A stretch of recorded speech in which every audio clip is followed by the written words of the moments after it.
Hello, everyone. Welcome back to another broadcast of Unblocked podcast, episode number, I don't know what number, maybe 3 or 4. But I'm back here again. My name's Bret Simmermacher. I'm with Jon Lieber, former major leaguer, and Jeff Rooster Southall, jack of all trades, master of none, just like me. Here to talk a little bit more baseball. Talk a little bit about the finalizing of the World Series last night with Texas winning in Game 5.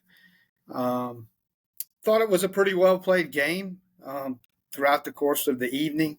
The guy from, how you say his name, Gallen? Gallon, yeah, I think so. Yeah, Gallen.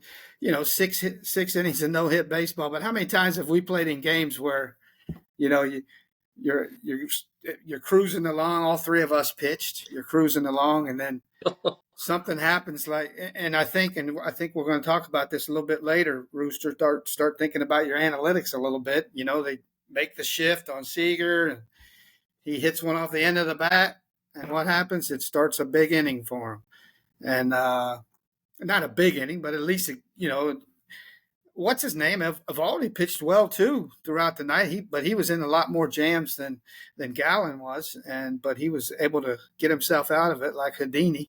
And the Rangers then poured it on in the ninth inning there.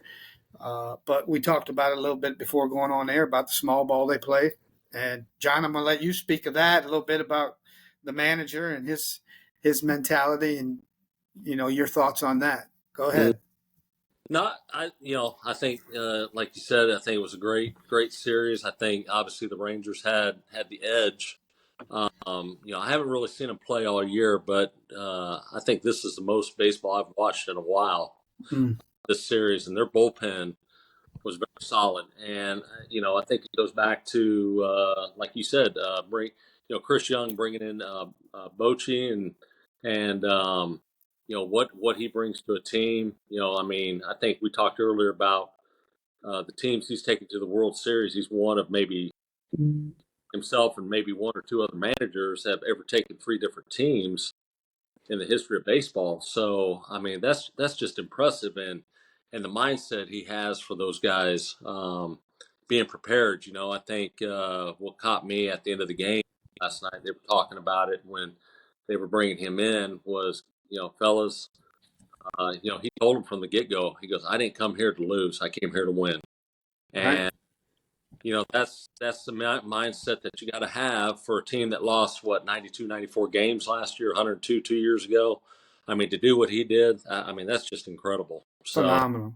It really is. And then the way they through the postseason and to get to where they were, and they had to win 2 in Houston. They had to dethrone them, and it's just amazing. So my hat's off to them. Hats off to the Diamondbacks too. I think they got a very bright future. I really like that future. But I think it came down to Rooster. I was telling Bret that I think that's the first time I've seen 2 or 3 bunts in a game in the last 5 years. Moving guys over and stuff, which was very nice to see. That's what's going to win you ball games in a 1-0 ball game. To get guys in scoring position. So it was kind of refreshing to see that. Yeah.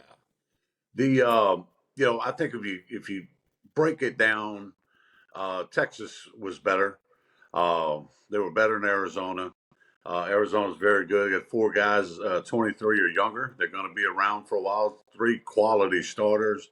Back end of the bullpen is really shored up. They're here to stay, and the Dodgers and the Padres, need to strap it on if they want to compete with them. The Rangers, I felt like, were probably as good a team all year as maybe the Braves might have been better. The Braves kind of got caught up with the system. The layoff, I think, killed those teams that had the layoffs. But the Rangers are really, really good. They had 5 All-Stars.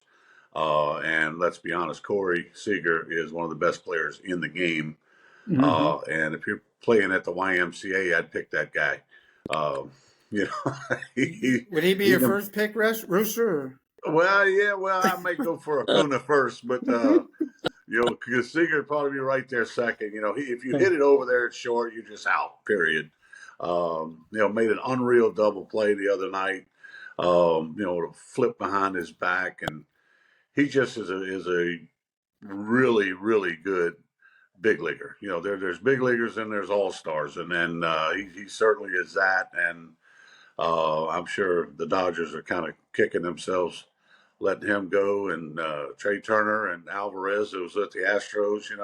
They Yeah. had all three of those guys, but Seager he's the rock, and Simeon is the rock. In the last at bat against Houston, he got a hit, and just you get that feel that if he figures it out too and starts hitting, Yep. they're going to be really hell to pay. In the World Series, which they were. Them making a short order of this, just riding Evaldi and Montgomery, I thought those two guys stepped up big time. In the typical playoff baseball, those starters start going a little deeper than 5 innings, which keeps the bullpen stronger, et cetera. And just a tremendous job. And Bochy's Bochy. He expects to win, and that exudes off onto the guys. They handle their business. They had a kid I don't even think saw the field, Josh Smith, who's a backup, kind of a utility guy for the Rangers. Played for me in summers in high school, right here, Baton Rouge kid, and he's a good player. But not likely to break into that lineup. That lineup's strong all the way around. A great call up with the kid in left field. His name's escaping me right now. Evan Carter. Yeah, Carter. Carter made a tremendous play on a deep fly ball against Houston that I thought changed that game. And that's a guy that wasn't there all year. Yeah. And I think if you break it down and look at it, they were probably better than the Mariners. They were better than the Orioles, and they're better than the Astros. And I'm not shocked that they won it all. They're really good. Yeah, and I think we'd be remiss not to talk about how they won 11 games on the road in the playoff.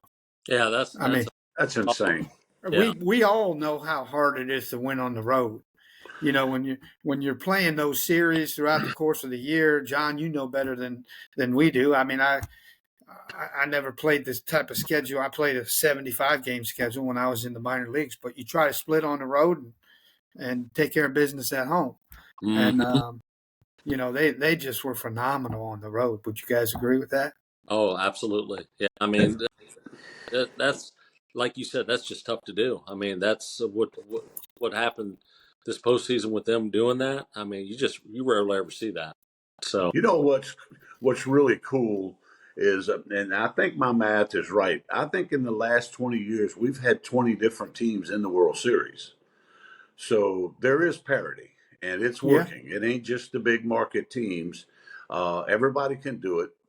Both Arizona and Texas, just 2 years ago, lost 100+ games. It can happen. So if I'm the Royals and I'm the Pirates, and some of these other teams that hadn't been there in a while, don't give up. It's coming. In other words, just a few smart draft picks, a little bit of free agency. Both of these teams were kind of built differently. Diamondbacks kind of done it through the draft, and Texas had some draft and some free agent type stuff. So they both bought their way, or fought their way, I should say, probably a better word, out of 100 losses to get into the World Series, and they did it in short order. So I think the game is certainly very, very healthy. And if you're not in it, be patient, because it's coming. Your team's right around the corner. It can happen, and it can happen quickly, obviously. Okay. Anybody got any more thoughts on the World Series that they want to throw out there? I hate that it's over. Yeah. I hate the baseball's over. I told myself last night before I went to sleep, I'm like, shit, what am I going to watch tomorrow? So I started looking at what football games are on tonight. And there's some good college football games on tonight. I believe it's Thursday night, right? So there's an NFL game on. Couldn't tell you who's playing, but anyway, Brian could probably tell us who's playing, but he's behind the scenes. let's talk a little bit about the new analytics of baseball, guys. Things like you barely see the hit and run anymore. Jon and I talked about it a little bit before we got on air, and Rooster got on. Pitchers fielding their position. It's more, let's just throw it, get out of the way. The mentality I think now is let the middle infielders make the plays because they move them around so much. But again, like I talked about earlier in the episode here, I think that mentality, moving third base over to short, and those guys pinching the middle, kind of backfired a little bit on Arizona last night with Seager hitting one off the end of the bat and getting the thing started. What other things are we, stealing bases? Guys like Lance Johnson that would steal 60 and 70 bases in a season back when I played. Bunting, we talked about that a little bit earlier in the episode. But let's talk about how we feel that's affecting the game, if it is affecting the game, or would you like to see? Bret, I think there's been some rule changes that, for example, a pitcher can only throw over 3 times to first base. That's tough when a guy like Acuna's on base, for example, because he's rolling and he's hard enough to get. So that rule change has helped. I don't think we saw a pitch clock violation. And these aren't really analytics, but I don't think in the entire playoffs I saw a pitch clock violation. What it's done is corrected the game, including, Garcia in the Houston series, really pimped a home run and then got drilled and went straight to the catcher. All of those things reminded me of the way baseball used to be played, right? But analytically, like Mike Maddox has been the pitching coach for the Rangers for a long time. And I know some teams do it where the pitching coach will come out, and Jon, you'll love this, and come out and say, look, you've got to get your spin rate is down on your breaking ball. You've got to get it to spin more. I don't think Maddox is doing that.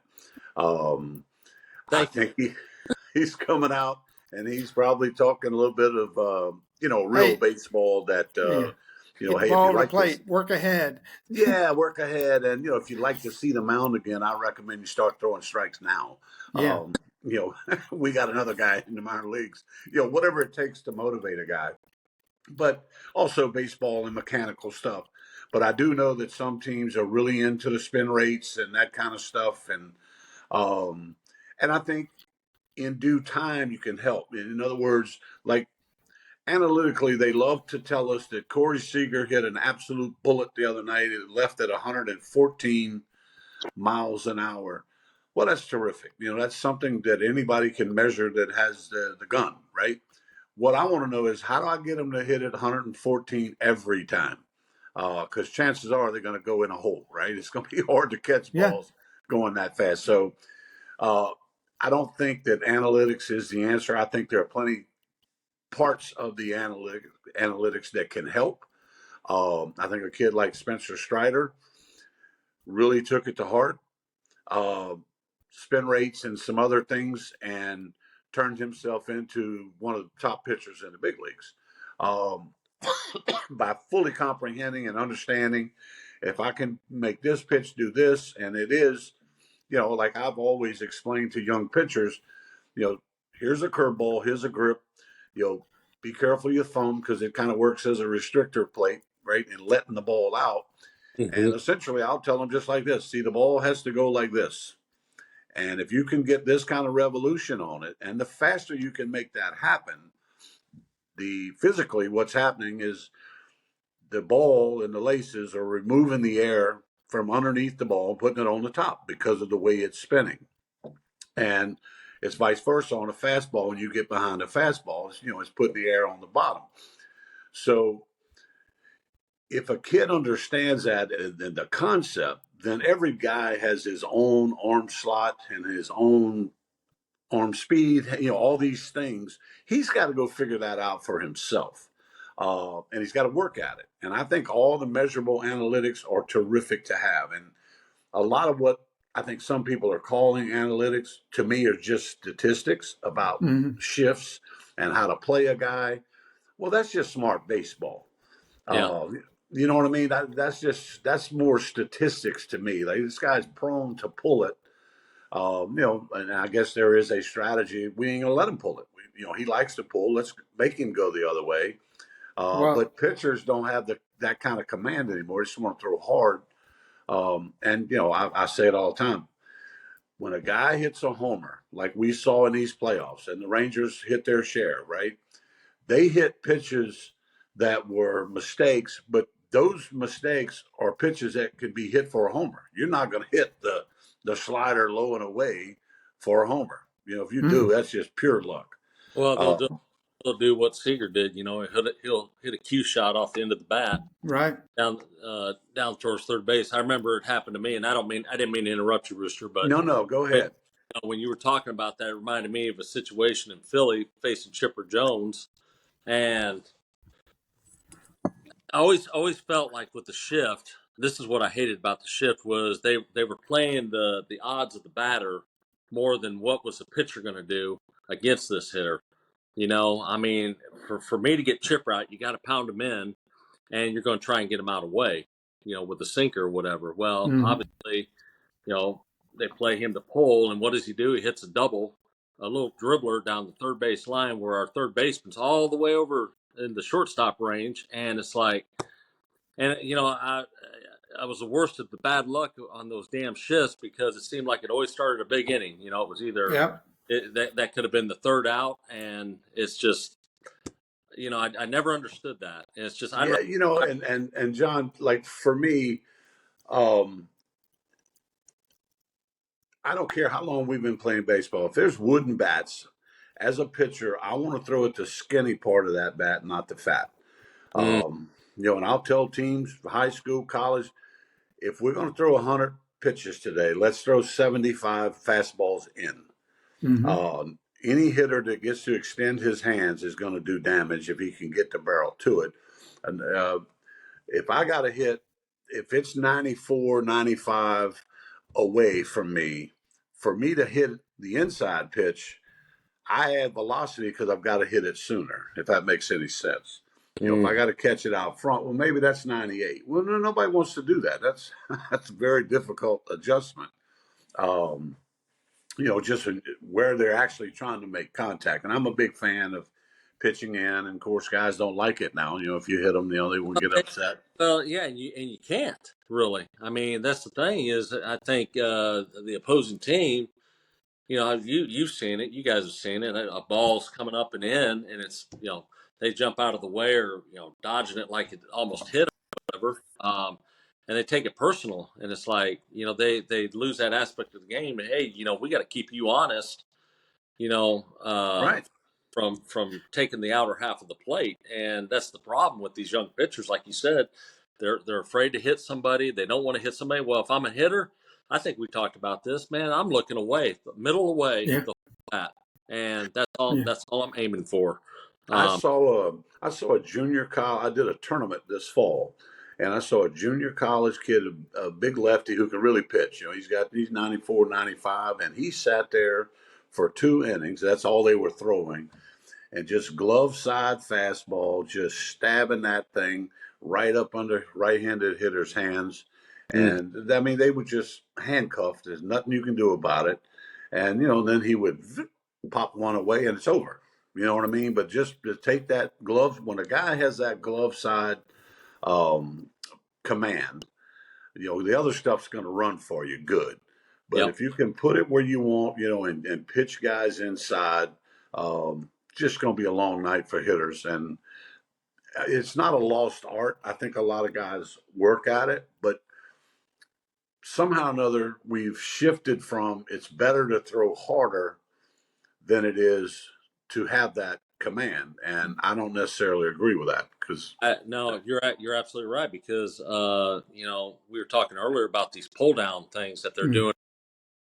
These these lessons or whatever that guys are giving them, and it's the first time I've ever seen it, and I think that's where a majority of arm problems are going to start coming from. When you're trying to throw the ball as hard as you can with no purpose behind it.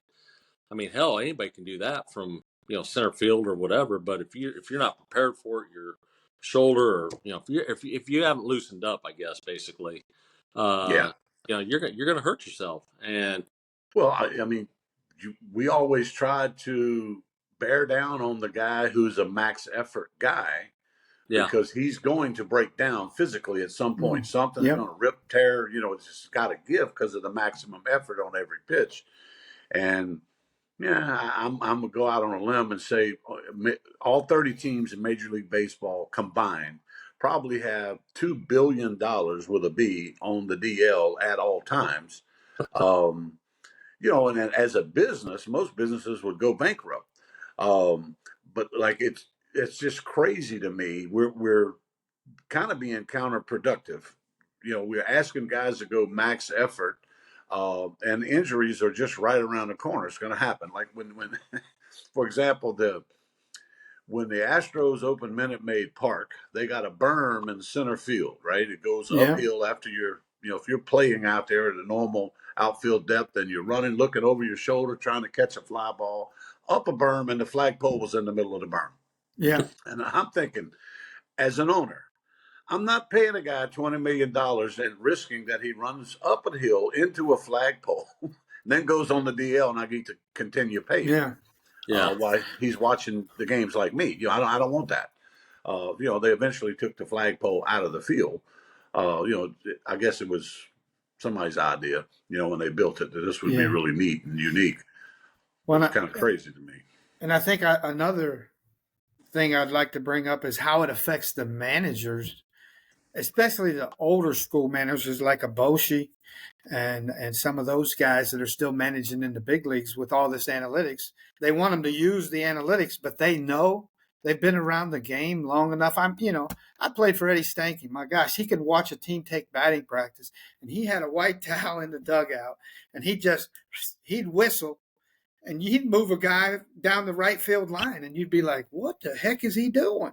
yeah. Next pitch, boom, right to him. So analytics, they called Eddie Stanky the Bret for a reason, because he changed many rules in the game. One being the tag. If he was on second or if he was on third and there's a fly ball to the outfield, he would go back behind third base and time it so he would hit the bag and touch it as soon as they catch it and run to home. Right. He was also the guy that would slide into second and try to kick the ball out of the middle infielder's glove. So therefore, you're not allowed to do that anymore. The guy was inventive way back in the day and used analytics in his own mind because he knew the game so well. Mm-hmm. What do you guys think about the new way of general managers, presidents, vice presidents of ball clubs telling these managers that they have to manage a certain way? Well, I can promise you this: Bochy wasn't coming back if we had to follow that way. It was going to be his way, or I'm not coming back. I think I'm not saying completely 100%. That's why he left the game. I think that was some of it. I think he was ready for retirement, but I can promise you, when Chris Young made that phone call, he's like, "Hey, man, if I'm going to get back into this, it's going to be my way or no way at all." And Chris Young pitched for Bochy, he sure did with the Padres. And so before Chris Young got in his car and drove to see him in Nashville, he knew what he was going to do, and he knew what he was getting into and what was not going to happen, with Bruce Bochy. And look, the owners own the teams, and it's their teams. They can do whatever they want. Jerry Jones is basically the coach of the Cowboys, right? Yeah. That's why they haven't been to a Super Bowl. But what I would say is I do think that there's a terrific combination of good analytics, not just measurable stuff. Anybody can do that. Right. But good analytics, high percentage stuff, mixed in with good baseball knowledge and historical stuff that over time, in other words, the names and faces change, but baseball hasn't changed, right? No. And a good combination of that can lead to these teams being turned around and 100 losses, 102 losses, and a couple of years later they're in the World Series. Like, that's just a phenomenal change. And analytics did dig either one of those teams out of that hell that they were in, right, with 100 losses. What got them out of there was good players, good solid baseball, moving runners over, and you know, like if I'm an agent and I sit down with a guy, with a GM, and I'm going to clearly bring it up. See, my guy hit behind the runners 18 times this year and moved it up, and 16 of those guys scored. I'm going to have all those statistics Sure. that say, this guy's playing winning baseball for you. And then let's say we're going into arbitration or free agency. It's negotiating stuff. I get it, but at the same time, there's winning baseball, and then there's just baseball. There's some very talented guys out there that have never won anything, never been a part of a winner. I'll give you an example. I think when Bryce Harper signed the long-term deal, not the money, the long-term, he's going to finish his career as a Philly. And I think he has settled and adjusted that I'm gonna play for us now, not just me. Before then, a lot of guys, I'm not knocking him. You put up your numbers, you're going to get paid, okay, offensively or pitching or however. But when the guys start buying into the team concept, at I'll go as we go, then all of a sudden it turns into a machine. And the Phillies, they got a few more tweaks that they need to do their lineup, but they're very good. And I've watched Harper transition right into starting to just go the other way with some balls, and other times in his career, earlier, he was snatch happy, wanted to hit homers, and you're seeing it, and it shows, and because his numbers are very legit, with Philly.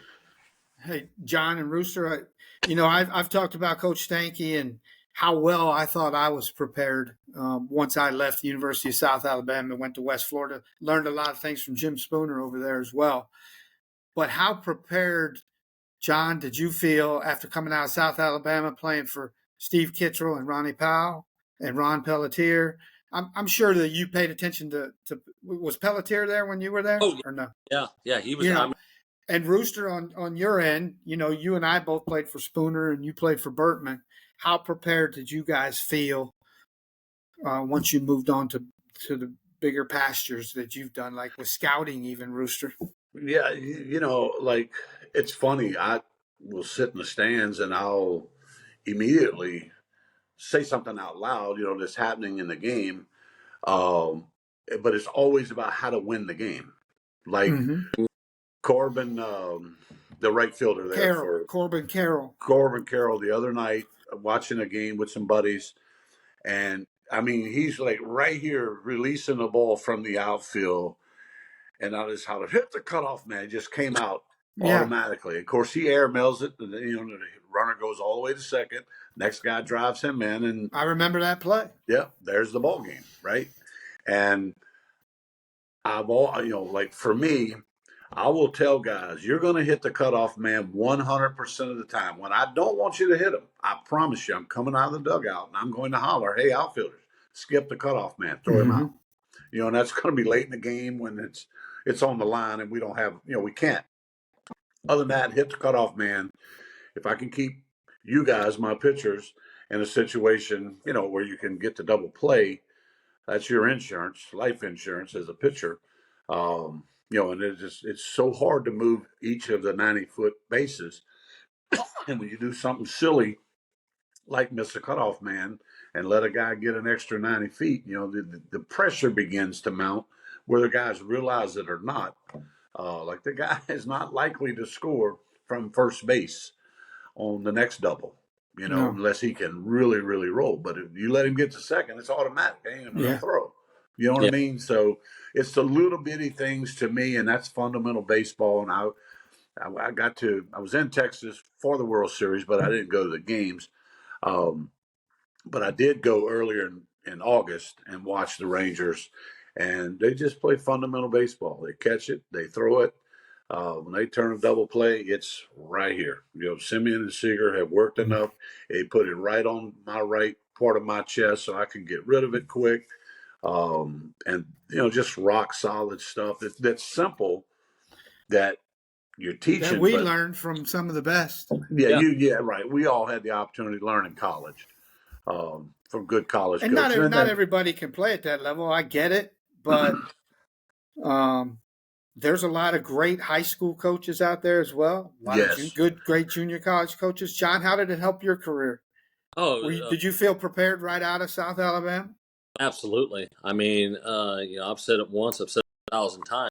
Ronnie Powell completely changed my career around. I think that's what's missing with a lot of the guys today. And when I played, what I mean by that is pitching aggressively.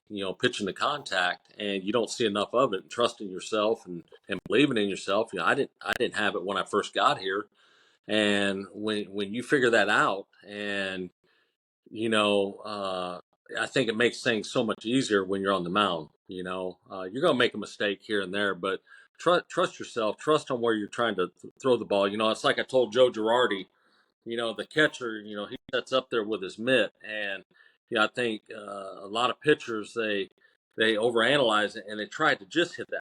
That makes Mm-hmm. sense. And what I tried to do is just make a bigger area around it, and just pitch to that area, and it makes things so much easier. I mean, Because that strike zone is a little bit bigger than that glove.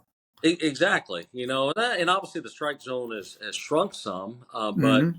I think it all goes back to work both sides of the plate, and if you can't do that, that takes away a big part of your game, and that's what CP helped me with. Being able to pitch in when I never used to before I got here, and just pitching aggressive. And he taught me that slider, and then obviously later on, I think my senior year, I started to use that slider back. Uh, I've been with a lot of guys that have much more talent than I ever did, and they just couldn't get to that next level. And it's just I think they just didn't trust themselves, didn't trust their pitch selection or whatever. But I think that was a big difference from leaving here and getting to where I ended up ultimately, and that was a big one. yeah, like Skip at LSU used to call it the rule of 63, right? If you tell a guy exactly where you're going to throw it and what velocity you're going to throw it, and you throw it there, he's still going to make an out 63% of the time. Yeah, Like hitting is very, very difficult.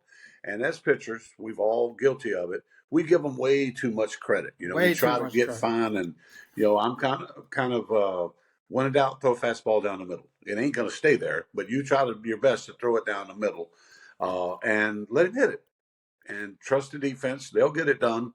Um, And sometimes and you're going to fail. Sometimes they're going to yeah, I win. mean, I always say because I hit too, right? It's too many guys playing defense. Like Yeah. hitting is so hard. Um, A and round when you ball can and a hit round one, bat. yeah, Round ball, and round you bat. hit it as hard as you can, and it goes right to some guy. You just want to throw up on the field. hey, and Uh, the thing is, it's an out. I mean, you yes, hit the ball and it hits right to somebody, and you think it should be a double. Man, it's an out. And I think they worry.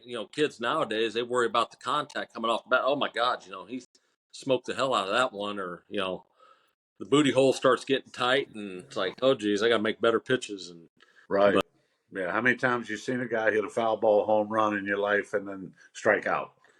yeah, Because yeah, he's starting to yank the ball, thinking, I hit that one, say at 105. Well, surely I can get the next one at 109.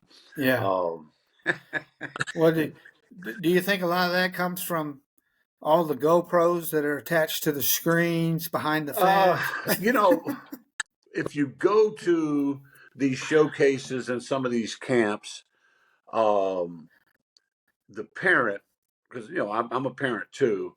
I pay this money. The first thing I'm gonna ask my kids, hey, well, what'd you learn today or Yeah. this week? Um, and they don't remember nothing. They learn some stuff, but they're kids, especially high school boys, right? They mumble, they don't talk. Mm-hmm. Um, but if you can let them leave there with some measurable stuff, well, I hit 105 off the tee, or and I threw 86 from the outfield. They'll remember those numbers, and now Yeah. mom and dad feel good about sending you to Yeah, that I get camp. that part, Rooster. I'm talking about when they're playing games and even scrimmages and their travel ball games, all that kind of stuff. They're they're looking for that footage that they can put together. Now, you know as well as I do, Rooster, been around, John, you've been around long enough. When I was a college coach, the number of videos that I would get from players, and you can put together, if you take 9,000 at bats that you videotaped, you can find 30 clips probably where you hit a double in the gap, but what did you do the other 970 times? Right. Yeah. You flew out, or you struck out looking, or you got You hit never by a get those pitch. videos. No, you never get those. The parents never send you that and say, "Hey, I want you to look at my son's video of him striking out." They No. never do that. I don't know why. No, because they, and that's the other thing they don't realize is coaches, scouts, they want to know what you do when you face a little bit of adversity in baseball. Yeah, I want to see them be good and bad. That's for sure. Yeah. Do you still run out on the field? Do you still play defense? Adolis punched out 4 times the other night before he hit that homer. Right. And that is just the pinnacle of baseball. Like, absolutely not good. 4 strikeouts, I don't care who you are. That's a hard one to sleep with. And then to come back and hit the homer and, or make a great defensive play. Like, that's a professional athlete, what that is. A guy that can, I say it all the time, you hit one 600 feet or swing and miss it by 6 feet. You better flush both of them because the next pitch is coming whether you like it or not, right? That's right. And no memory in this game. Just file it away for later. And don't I tell hitters, don't judge your at bat on whether you got a hit or not.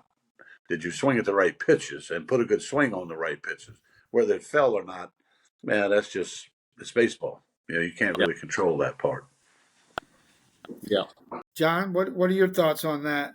I mean, I don't know if you've been to many games, high school games, college games. Do you still go out to South and watch them a little bit? I mean, speaking of that, what are you guys' thoughts on college baseball coming up? Who's team to beat? I haven't heard too much. I have no clue on that. No. I'll be honest. Rooster, LSU going to win it again?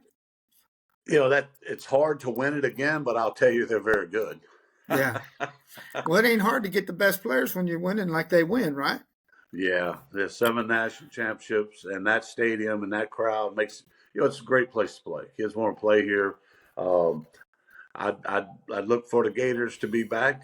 Somebody in that SEC typically is going to be very strong, and then the normal baseball schools are going to be good, and it's somebody's got some arms somewhere that are absolute lockdown guys. Yeah. That makes it something difficult. I like to see each year is some of these surprise teams that come out of the regionals, like your East Carolinas and schools like that move on to the super regionals and have a chance to go to the World Series. I know when I was coaching, Fresno State won it one year when I was out in Omaha. Can't wait to. I love college baseball. Just love it. I mean, I love baseball in general, but there's something about college, though. You're right. Yeah.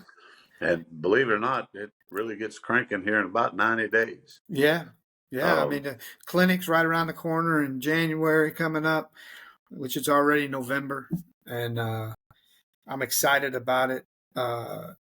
Anything else you guys want to talk about analytically that goes on in the game? What about the hit and run, John?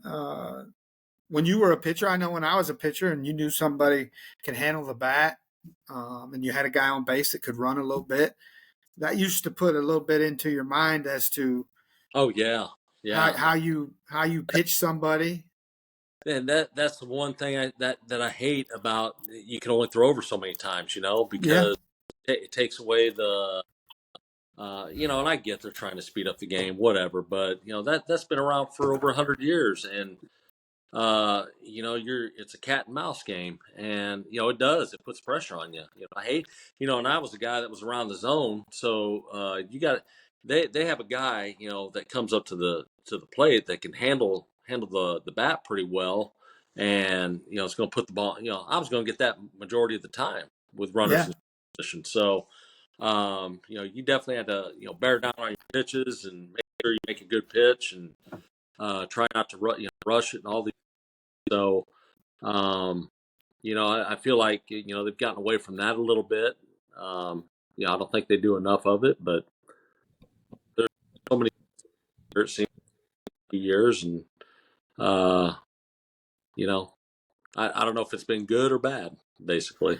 Well, see, and I'm kind of not the anti hit and run guy, but I think historically it works like 18% of the time. It may work more so at the lower levels. Um, and stealing on the best catcher in the league, you got a 50 better than a 50% chance. So I'm always wanting to play the numbers. But it sure looks good and makes coach feel good if he puts on a hit and run and it actually works. Yeah. I must have But been part of that 18% because it seemed like it worked every time again. it got you every time. Well, that's the penalty of being around the plate too much. But Well, I think the odds are better of stealing that, and I will sacrifice bunt. But boy, I hate giving up outs because they're precious. They're just so hard. well, that was one thing Coach Stanky always that I learned from him was he's never going to bunt early in the game. You really Right. only need to bunt when the game is on the line, unless you're a guy that can flat out run. Yeah, and I was good friends. My brother learned how to base hit bunt. My brother would base hit bunt with 2 outs or 2 strikes. I mean, Yeah, and he worked on it so much. Guys like him and Lance Johnson and other guys that we played with at South, that's a weapon if you can do that. I was good friends with Augie Garrido, and at Texas, they were going to bunt, and it could be the 4-hole guy in the first inning. Yeah. And everybody knew it, but the difference with Augie's teams, I went to a lot of practices. Obviously, they didn't hit the ball in the air. If they hit a ball in the air, it went over the fence. They hit line drives, ground balls, and everything had to be a competitive at bat. And if you can do that part of it, then bunting begins to make sense when the next guy's not going to just fly out. Yeah. The parachute comes out. And so I think a lot of people have forgotten that part of what I consider small ball. Like, stay out of the air. And if you're going to bunt and do those things, move. I'm big on the false break now, where you give a guy, as soon as a guy does a false break, the first baseman hollers runner or going or whatever their signal system is. And of course, the pitcher hears it, and he rushes and goes arm side high. You do it twice, and now it's a 2-0 count. Well, let's hold the runner still and let the guy hit the plate, hit the 2-0 pitch. We pretty much know what's coming there, and create that pressure with them, because then eventually it turns into, hey, stop hollering going, he ain't going. Yeah. Right. And then they start bickering amongst themselves, and it can be a great weapon. But I'd rather steal the base than do the hit and run. That's just me personally. Yeah. All right, guys, it's been a good day. Good 45 minutes here.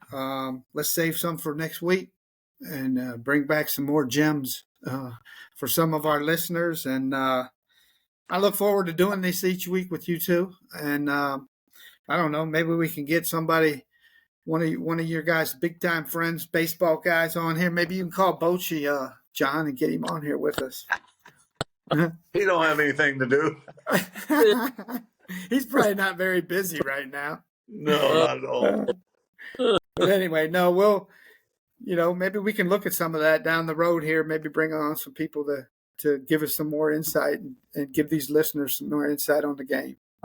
Well, I appreciate you too. Yeah, man. Awesome. All right. Thanks, you guys. All right, you too. Thanks for